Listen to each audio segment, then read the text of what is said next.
Hello and welcome back to another video. I am your host David. So without wasting the time, let's dive into the stories. Story 1. My girlfriend has to take care of her 22-year-old autistic brother. What would you do in my place? Story 2. A girl I like asked for my number. Story 3. My partner slept with our married friend. Story 4. I'm unexpectedly pregnant but my boyfriend isn't happy. Story 5. Has anyone loved a spouse less after a fight? Don't forget to comment down what you think about it. Story 1. My girlfriend has to take care of her 22-year-old autistic brother. What would you do in my place? My girlfriend has to take care of her 22-year-old brother with autism and I don't know what to do. I'm 27 and she is 26. Her father died of cancer. And her mother has heart problems. She talks about moving in together, getting married and making a life together, but the idea terrifies me. I mean, the kid is great. But sometimes he screams and despairs over little things, and I'm afraid that even if I can bear that for a year or two, I will not be able to bear it for a lifetime. The truth is that she is the love of my life, but this seems like a burden that I cannot bear. Story 2. A girl I like asked for my number. So there is this coffee place I frequent a lot.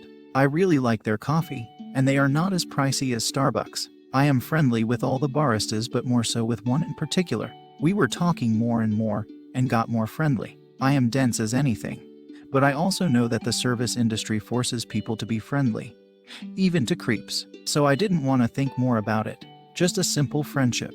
Now, this is where things got different. Since last week, she would take the extra effort to pay more attention to me, even when there was a long line, and she wouldn't be behind the cashier. She would lean in and start asking about my day. Last Wednesday, she put googly eyes on my cup, something I noticed a lot of people didn't have. It brightened my day, and I said that I love them. Ever since then, whenever she was on shift, she would personalize it and take time to talk to me. Doesn't matter the hour. Even an idiot like me would start to sense something is up. And I started researching and looking into it. I thought to take it slow to not make it awkward. Today morning, I went to pick up coffee for a coworker since she wasn't feeling well. There was another barista who was taking orders, but as soon as I ordered my drink, she pops in and starts talking to me. And I think it went for a while because the other cashier got pissed off at us. This time, I chose a time that I knew she wouldn't be busy, and went then. We started talking about our week and such, during which I joked that I finally won a bet thanks to Giannis. Turns out she is a huge fan too, and she laughed at it. She said that she actually saw a game at a restaurant. I thought it was an odd thing to bring up, but I didn't make much of it. Then she suddenly changed the topic, and since she works part-time, she asked me how my weekend was. Then, which I think was the motherlode, told me about her schedule. This was way too much of a thing to ignore. I know for a fact that in a service industry stating our schedule is not a good thing to do. It is unsafe and can potentially attract creeps. Gears were turning in my head, and then she asked my birthday. Now keep in mind, our convo is all over the place, but these topics didn't come up naturally. I was just smiling at her all the while thinking if my hunch was correct.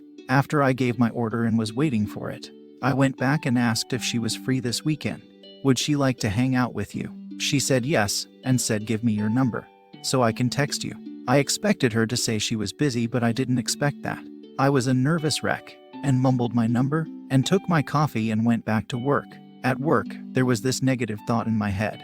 Yeah, maybe she was being nice to me, and didn't actually mean it, just wanted me to get out of her hair. My phone pings and it's her. She actually messaged me. I was dumbstruck and didn't know what to say. She said that sorry she took her time but the coffee got really busy. She then asked how long I had been in this city and asked her the same question. Now, I'm just playing the waiting game, haha.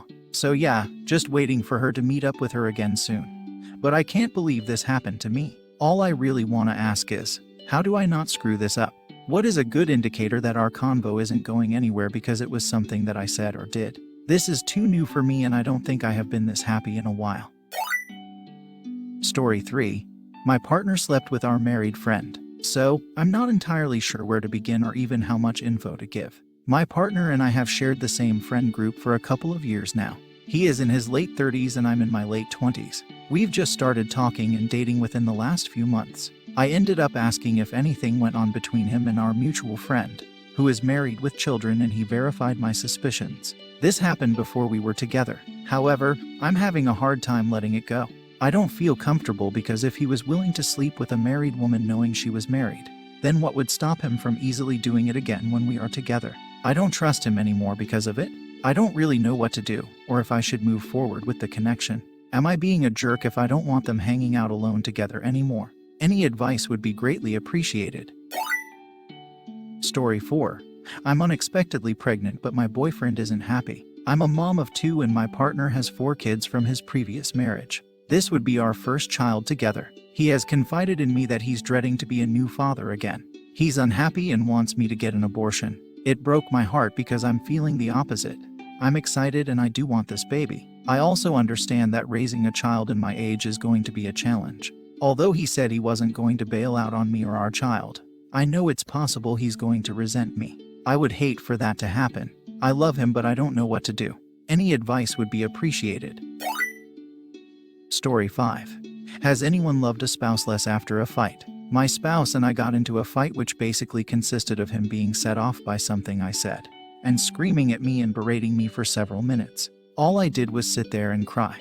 I haven't been treated that way since I was in an abusive relationship in my teens. He apologized, and we talked it out a few times, but every time we did, he would say something along the lines of "we are just going in circles," or "why are we on this again?" He's been kind since, and now is acting like nothing happened. I'm trying to act like nothing happened too, and forgive him, but just can't.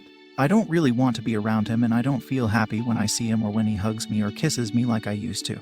The fight made me feel like he wasn't the person I thought he was. We've been together 4 years, and yes, he's snapped at me a little here and there like normal people do, but this is an absolute first. Will these feelings of discomfort pass?